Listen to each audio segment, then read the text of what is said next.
The timeline is broken, the multiverse is spiraling out of control, and it's all the fault of Captain America? When last we left Doctor Strange, he was quietly paying his respects to the man he traveled in space with, fought Thanos twice, and was key to saving our reality. Cool.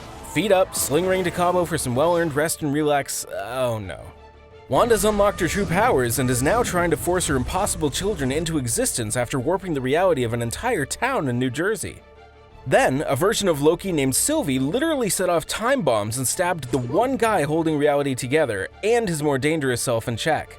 All of this, however, might be tracked back to old man Steve Rogers. That's right. The moral center of the Marvel Universe might have broken the entire thing just so he could get that dance he was denied when he decided to go down with the plane back in World War II. That's the theory of TikToker Mark Wrighton, and he just might have a point. There are a lot of candidates for Doctor Strange's not helping list. Apparently, acting director Hayward had been trying to jumpstart Vision for the 5 years that half of all life was on a timeout. When that didn't work, he thought he'd jumpstart it by using Wanda Maximoff's grief. It worked, but since he wasn't a fan of superheroes, he hadn't been paying attention. The more bummed out Wanda got, the stronger she got. Thanos fought Thor, Iron Man, and Captain America like it was a Sunday afternoon. But when Wanda was making sure Thanos knew her name, he panicked for the first time ever. And Hayward thought, let's mess with that. The result was Wanda firing off so much power she attracted another person with the big brain idea of messing with the super powerful being who is going through some stuff. Now, she's dipping into her Nexus powers to make her pretend boys real boys. But, as a Nexus being, what she does in reality is inherently that reality, even if she redoes it. Then there's the Loki variant Sylvie, who killed the one being trying to hold the whole timeline together to prevent his other selves from power grabbing the entire multiverse. Being the one cross-time Kang to remain, this Kang actually put Sylvie on her path to meet the Loki that stepped out of the timeline while the Avengers were actively breaking the timeline, which Loki was told was supposed to happen. But Loki is told a lot of things. With just those two things, Doctor Strange has a lot of cleanup to do. And we know that Scarlet Witch will appear, but she may be taking somebody else's blame.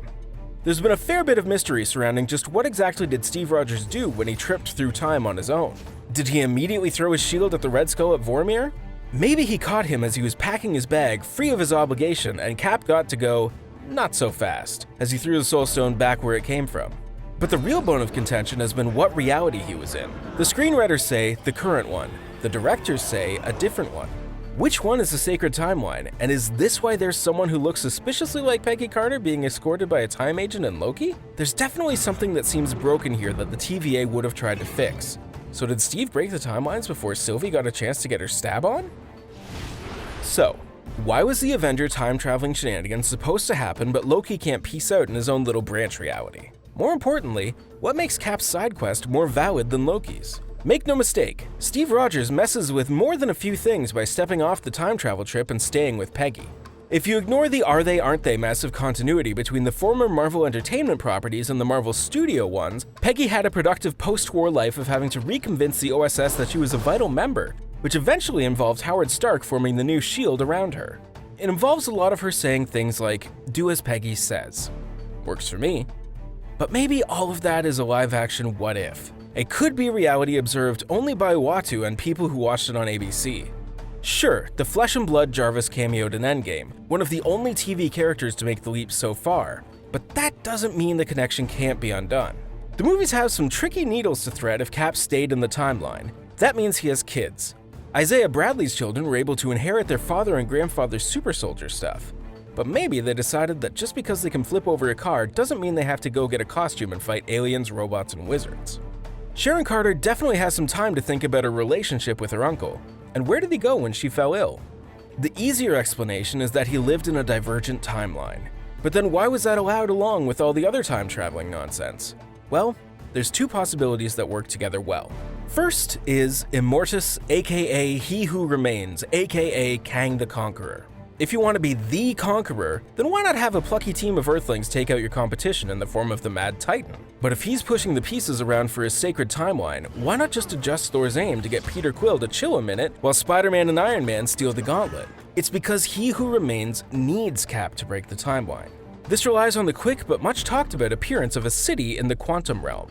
That city, sharp-eyed fans with precision pause buttons have theorized that is none other than Chronopolis, Kang's multi-reality mashup of a home base. It's a city made up of slivers of other realities that Kang has conquered. Think of it as the ultimate trophy room. Being tucked away in the quantum realm could be a safe place to stash it, but safe for who? Perhaps it's Captain America's many trips through the quantum realm on his Return the Stones tour that freed He Who Remains from a time-lock prison, allowing him to become the Kangiest of all the Kangs. Then, he would need that anomaly. That would mean that Rogers is responsible for both the rise and fall of He Who Remains. There are other complications on deck in this scenario. For instance, poor old Red Guardian. When we meet him, he was bragging about a fight he had with Captain America during the Cold War. The problem, of course, is that the MCU's Steve Rogers slept through the Cold War, not coming out of the ice until the 21st century. Was Red Guardian making things up? Or does he know something that even the Avengers didn't know? That Captain America was operating in secret the whole time. I mean, how secret could he be if he was still using the iconic shield? But most people wouldn't jump straight to Steve Rogers is back if someone starts doing super stealth missions supported by his wife that runs a super spy program. I mean, sure, a super spy organization that has been infiltrated by Hydra, and that Cap would know about because earlier in his life, in the future, he outed them. Time travel, as always, is complicated. But instead of braggadocio, Red Guardian was telling us that Captain America was doing a lot more superheroing than anyone thought. That's how He Who Remains keeps the timeline sacred. This would mean that Rogers could be the one who frees He Who Remains and who ultimately broke the timeline. Because no matter how you measure it, Cap created an anomaly. He existed as a dancing kissing machine as well as a capsicle and eventual Avenger. Now apparently, two variants can occupy a reality without borking it completely unless they head in for the most awkward of kisses. But keeping Steve Rogers trying to hide in his time-traveling retirement means that a lot of effort has to be put into managing all the branching realities that his very existence would cause. This could be why we see a potential Peggy Carter in the background at the TVA getting escorted to her time trial. In this case, the TVA might have been given the counterintuitive task of pruning the Peggy Carter that would logically exist, where she meets D'Souza and fights with Dottie and forms S.H.I.E.L.D. and instead supplants it with the one that has two Steve Rogers in it. But then, Steve sneaks out of quarantine and passes the shield to Sam. 3 weeks later, Wanda breaks reality and creates a sitcom wonderland in Westview, New Jersey. Loki started all the way back in 2012 and only takes a few days of his time, but then time is funny at the TVA, and He Who Remains sits at the end of time when Sylvie does her thing. It could be that her actions loosening the grip allowing Steve to give the shield away, or Steve doing that weakened the fabric of the sacred timeline, allowing a pair of Lokis to confront the ultimate Kangs. Of course, the big question then is who put Kang there? Or if Chronopolis was the prison that he was keeping the Crosstime Kangs in and just needed the Avenger to hitch a ride on to get out. Or Rogers' shenanigans slipped under the Kang radar because it poked a hole into the Beyonders dimension. Ooh, Beyonder. Thanks so much for watching. Want to see more powerful characters on CBR? Be sure to like, comment, and share for more.